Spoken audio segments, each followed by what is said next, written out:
2000 সালের দিকে মানে আমি একটা মাদ্রাসায় পড়তাম রাজবাড়িতে।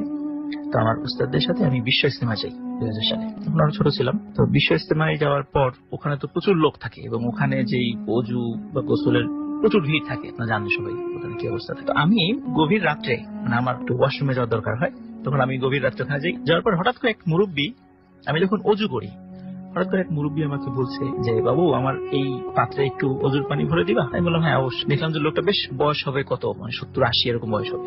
তো আমি ওনাকে অজুর পানি ভরে দিলাম। উনি অজু করলেন, একটু দূরে অজু করলেন, তারপর আমাকে ডাক দিলেন হাতের ইশারায়। আমি কাছে গেলাম, তখন আমার পরিচয় জিজ্ঞেস করে, নাম কি, কি করো, এরকম বিভিন্ন কথা জিজ্ঞেস করে। আমি ওনার সাথে বেশ একটু বলবো আপনার বাড়ি কোথায়। তো উনি বললেন যে আমার বাসা আশেপাশে, কিন্তু কোথায় এক্স্যাক্টলি বলেননি, আমার বাসা আশেপাশে।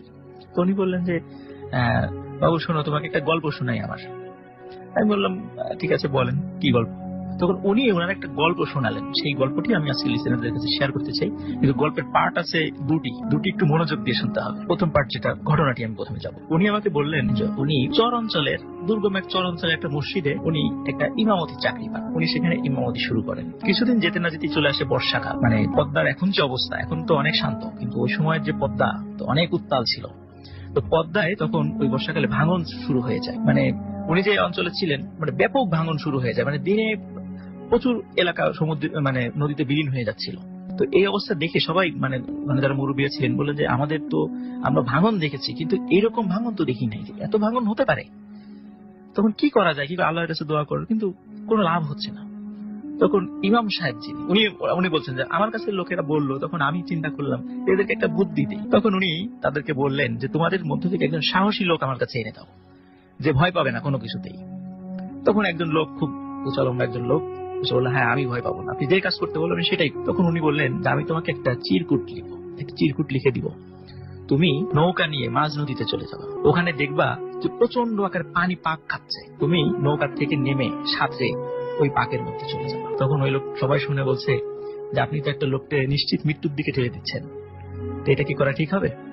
তখন উনি বললেন, ইমাম সাহেব উনি বলছেন, তখন আমি বললাম যে কোনো সমস্যা হবে না, ও যদি সাহস করে কাজটা করতে পারে কোনো সমস্যা হবে না, বরং ভালোই হবে। তখন ওই লোকটি কিছুক্ষণ আমতা আমতা করলো, পরে বললেন ঠিক আছে আমি যাবো, সাহস করে বললেন আমি যাবো। তো নদীর ধারে উৎসুক লোকের ভিড়, কি হয় মানে দিনের বেলা, দিন দুপুরে এই কাজ হচ্ছে, অনেকে দাঁড়িয়ে আছেন। ওই লোকটি ওই চিরকুটটি হাতে নৌকা নিয়ে আস্তে আস্তে ওই পানির পাকের দিকে যেতে থাকে। যাওয়ার পরে ওনারও সাহস হচ্ছিল না পানির পাকের কাছে যাওয়া।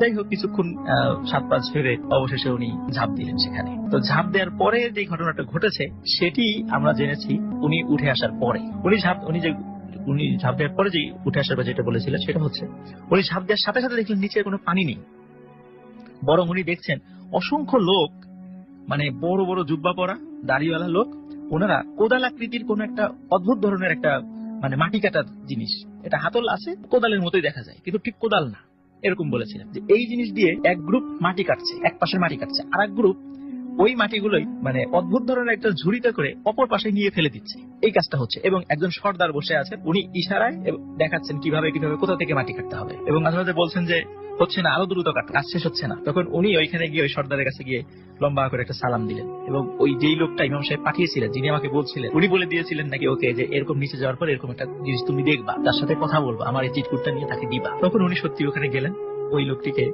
ওই সর্দারকে লম্বা করে একটা সালাম দিলেন। সর্দার সালামের জবাব নিলেন এবং কোনো কথা না বলে ওনার ডান হাতটা বাড়িয়ে দিলেন যে দাও, কি এনেছো দাও, এরকম আর কি ভাব। উনি জানতেন যে কেউ একজন আসবে।